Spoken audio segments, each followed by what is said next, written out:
پوچھا یہ گیا ہے کہ کیا موبائل فون میں قرآن کریم کی ایپ کھول کر بغیر وضو تلاوت کرنا یا اسکرین کو چھونا جائز ہے شیخ؟ بلا شبہ جائز ہے۔ موبائل ایپ میں یا لیپ ٹاپ میں، ٹیب میں، کمپیوٹر میں قرآن مجید کھول کے پھر جو ہے نا اس کی تلاوت کرنا، اس سکرین کو ہاتھ لگانا، اس کو ٹچ کرنا، یہ بالکل جائز ہے۔ پہلی بات تو یہ ہے کہ قرآن مجید کو بلا وضو چھونا، اس پر تو جمہور اہل علم بلکہ سب کا اتفاق ہے کہ افضل یہ ہے کہ بندہ وضو کر کے پھر قرآن مجید کو ہاتھ لگائے اور تلاوت کرے۔ افضل یہ ہے، افضل یہ ہے۔ ٹھیک ہے شیخ۔ بعض مزید سختی کرتے ہیں، لیکن جو موبائل کا مسئلہ ہے تو اس میں یہ جو ہے نا کوئی ضروری نہیں ہے کہ بندہ اس کے لیے بھی وضو کرے اور بلا وضو اس کی سکرین کو ہاتھ لگانا یہ ناجائز ہو، نہیں، یہ بالکل جائز ہے، بالاتفاق جائز ہے۔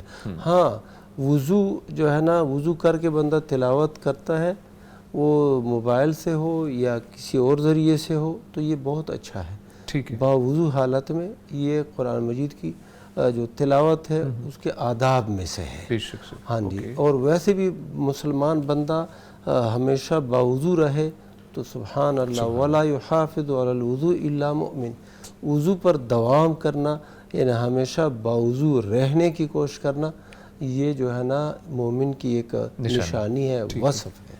ٹھیک ہے، مطلب اڈاپٹ کریں، بہت اچھا ہے۔ جی اگر نہیں تو اتنی سختی نہیں ہے کہ آپ لازمی کریں۔ بہت شکریہ شیخ ریاض مانی صاحب، فرمائیے گا اس حوالے سے آپ کی۔ جی، شیخ محترم نے بالکل تسلی بخش جواب دیا ہے۔ الحمدللہ۔ اصل میں یہ جو چھونے والا معاملہ ہے نا، وہ قرآن پاک کے مصحف کو جب ہم چھوتے ہیں تو ڈائریکٹ قرآن پاک کا جو ورق ہے اس کو ہمارا ہاتھ ٹچ ہوتا ہے، تو وہاں پر آداب بہت زیادہ شرائط اور یعنی کڑی لگائی گئی۔ اچھا، وہاں کیا آداب ہے شیخ؟ تو یہی نا باوضو ہونا، یہ یعنی جو لوگ یعنی شرط قرار دیتے ہیں باوضو ہونا، وہ اس کے لیے لازم قرار دیتے ہیں مصحف کے لیے، اس کو قرآن پاک کو ڈائریکٹ ہاتھ ٹچ کرتا ہے۔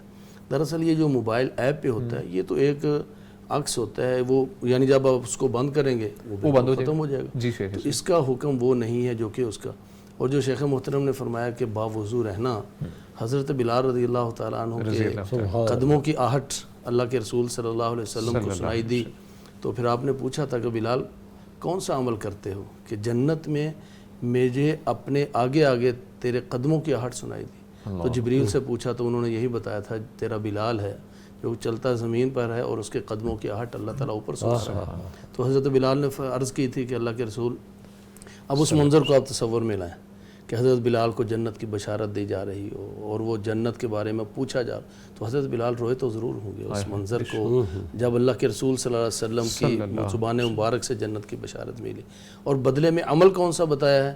اللہ کے رسول میں باوضو رہتا ہوں، جب کبھی بے وضو ہوتا ہوں تو میں وضو کرتا ہوں، اور جو اللہ تعالیٰ مقدر نصیب میں کرتا ہے 2-4 رکعت نوافل وہ میں ادا کر لیتا ہوں۔ یہی وہ عمل ہے جو اللہ تعالیٰ نے ان کے قدموں کی آہٹ کو جنت میں پہنچا دیا۔ تو شیخ محترم نے بہت زبردست توجہ دلائی ہے کہ مومن کو رہنا ہی باوضو چاہیے، تو اس طرح کے اختلافات، اس طرح کی چیزوں کی الجھنوں کی پھر ضرورت ہی نہیں۔ بہت شکریہ، اللہ سے دعا کہ اللہ تعالیٰ میں سمجھ کی توفیق عطا فرمائے۔